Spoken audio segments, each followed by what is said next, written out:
Hello mga sangkay mga kalingap! Welcome back to my channel. Kumusta? Kumusta kayong lahat? So for today's video, gagawa ko ng reaction video. Ito'y patungkol dito, no? Sa aking nabalitaan, hindi ko napanood yung live ng Karaba kagabi. And marami lamang mga nag-message sa akin, Sangkay, may warning ka daw. Sabi ko, warning saan? Winarningan ka ng isang ob-ob.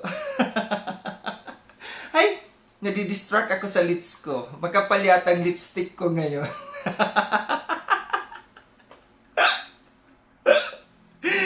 Pero bago ang lahat, bago tayo dumako dito sa sa warning kaysa ating pag-uusapan. Shoutout muna kay Kuya Val, kay Kalinga Prab, kay Ate Edna, kay Tita Minara Million, Tita Kong Viots, kay Manay Tere ng San Diego, California, at sa inyong lahat na patuloy na sumusuporta at nagmamahal kay Sangkay, mega love shoutout. Nadidistract talaga ako sa aking lips ngayon.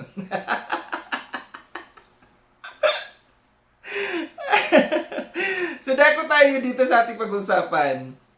Na yun nga daw, no, marami daw ang mga nabigyan ng warning ni Berawik patungkol dito sa mga pangyayari dito sa loob ng Kalingap, and isa na ako doon na nabigyan daw ng warning. Well, ang masasabi ko lang sa inyo, warningan yung mga pagmumukha nyo. No, Birador, shout out sa iyo, Birador, warningan mong mukha mo. Paliwanag ko sa inyo mga sakay mga Kalingap, no? Unang-una, paano mabibigyan ng warning ang mga presidente ng isang presidente, kapwa presidente? Nasaan ang immunity ng mga presidente na ibinigay ni Kuya Val? Di ba? Common sense.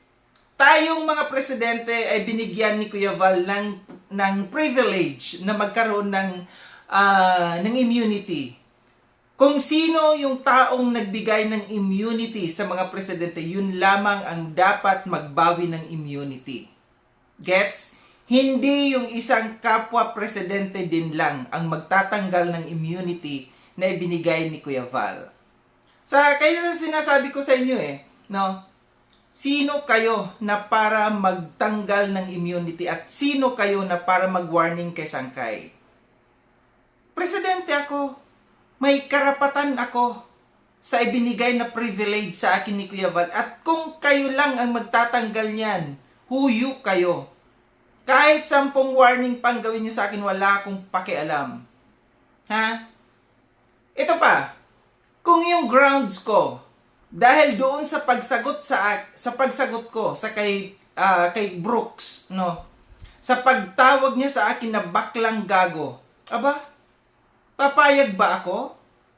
Papayag ba ako na ganyan-ganyanin ako ng isang tao? Tawag-tawagin akong isang baklang gago? Ano ako? Sira ulo? Tatahimik na lang?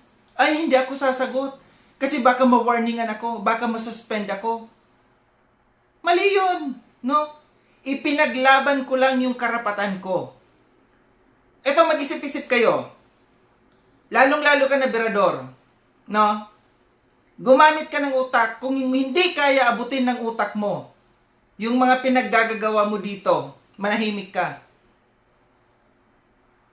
Ang bigyan nyo ng suspension, yung tao, no, na nauna na gumawa ng issue, nauna na para i-trigger yung isang tao, no, na para sumagot. Para sa akin, no, hindi ako nauna Ipinaglaban ko lang ang sarili ko. Ipinagtanggol ko lang ang sarili ko. Dahil kahit sino naman, no, na isang tao, tawag-tawaging isang gago, tatahimik lang, nasaan ang karapatan natin? Kung gagawa kayo ng mga, alam ko, naintindihan ko, ginagawa ninyo ito para sa ikabubuti ng Kalingap, pero gawin ninyo sa mas mabuti, or mas mabuti, yung nararapat, no? Ginagamitan ng utak yan. Yung mga ginagawang ganito, ginagamitan niya ng utak, Birador. Unang-una, papamukha ko sa iyo. May immunity ako. Presidente ako. Ginawa akong presidente ni Kuya Val at binigyan ako ng privilege na magkaroon ng immunity. Ganun din sa'yo. Ikaw din. Lahat ng presidente dito may karapatan at may immunity. Pangalawa, sumagot lamang ako. Hindi ako ang nauna na para magkaroon ng kaguluhan, kundi sumagot lamang ako at ipinagtanggol ko lamang ang sarili ko. Maintindihan ko kung ako ang nauna. Kung ako ang nauna gumawa ng issue. Kung ako ang naunang nambastos dito sa kapwa ko, kapwa reactor ko. Kaso hindi eh. Ipinagtanggol ko lang sarili ko. Bigyan nyo, gawin nyong malinaw ito ha. Gawin ninyong malinaw. Hindi porket sumagot yung isang tao, wawarningan nyo na. Kung baga parang sa ano kayo mga, mas higit pa kayo sa ICC, di ba? Yung ginagawa ninyo. Kung baga ganito, yung isang tao, pinagsasaksak, hindi iimik yung taong sinasaksak, hindi ako iimik, hindi ako gaganti. Kasi baka mabigyan ako ng sentensya. Di ba? Pagtanggol mo sarili mo. Kahit sino ang lumugar sa kinalalagyan ko. Kahit kailan, dito sa loob ng Kalingap, hindi ako gumawa ng mga ganyan, Yung manggagago, yung magsasalita, mauunang magsasalita sa kapwa ko na manggagago, never. Never nyo akong naringgan ng ganyan. Sumasagot lamang ako. Huwag ninyong bigyan, ng warning or parusa yung taong sumasagot. Ang bigyan nyo ng warning yung taong pasimuno. Parang ang diba? Sabi nila, si Cell TV, yung babaeng libagin ng leeg, malaya na para pambalahura, mambastos kasi lumabas sa Kalingap. And then, pagkatapos, welcome, bumalik sa Kalingap. Tama ba yun? Lumabas muna para mambastos at mambalahura. Tapos malayang babalik. Wow! Ang ganda ng diba? Ang ganda ng ganyang panuntunan. Lalabas muna para mambastos, tapos babalik muli. Diba parang mas lamang yung mga nasa labas? Di maglabasan na tayong lahat para magbalahuraan tayo. Anong pinagkaiba? Ang pinagkaiba ng nasa labas, nakakapambalahura, malaya, walang tao nga hawak sa leeg. Gagawin niya yung pambabalahura, pambabastos. Samantaling man dito sa loob, tahimik ako. Ayoko kasi takot ako masuspend. Diba? Lumabas tayo. Magbulgaran tayo. Marami akong pwedeng ibulgar. Gusto niyo ng bulgaran? Sige, umpisahan ko ngayon. Bubulgar ko sa inyo. Anong baho ni Berador? Mabaho si Berador. Hindi nagtututbrush si Berador.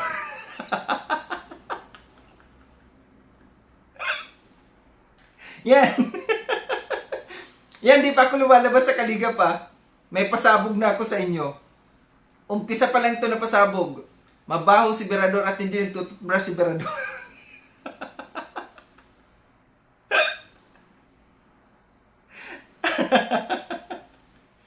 Labas tayo! Labas na tayo lahat. Tapos, welcome naman pala, bumalik sa Kalingap, di ba? Ito lang yung aking pinaglalaban dito. Sino kayo?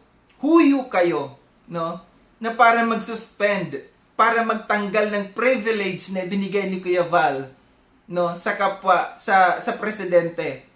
Yung privilege na ibinigay ni Kuya Val na immunity. Sa totoo lang, never kong inabuso yung immunity na yan. Ngayon kong ipaglalaban ng immunity na ito na ibinigay sa akin ni Kuya Val. Ulitin ko, walang pwedeng may mag-suspend sa akin, may mag-warning sa akin, lalong-lalo na ikaw, Berador. Parehas lamang tayo ng level dito sa Kalingap.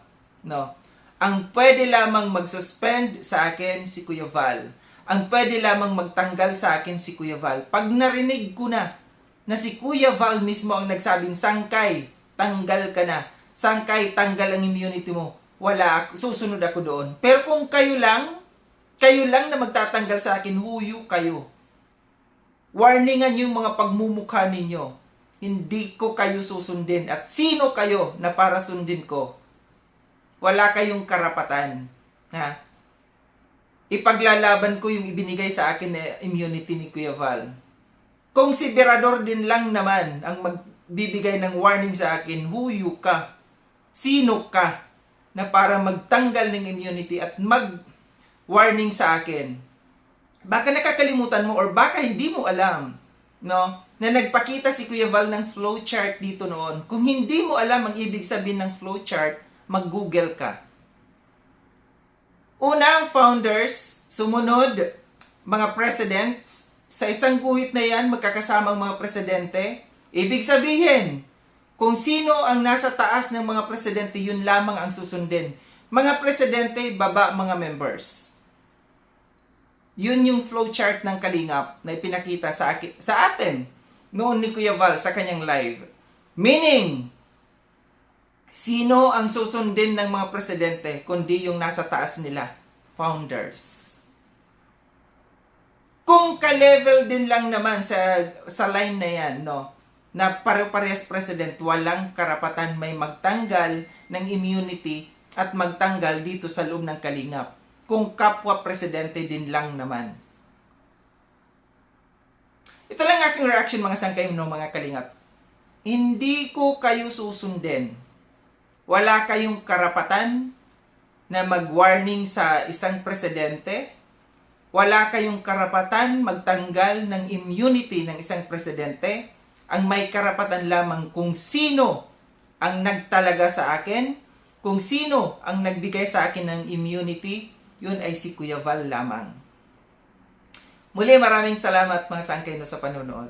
Sa mga hindi pa nakapag-subscribe kay Sangkay Long, subscribe niyo po ako.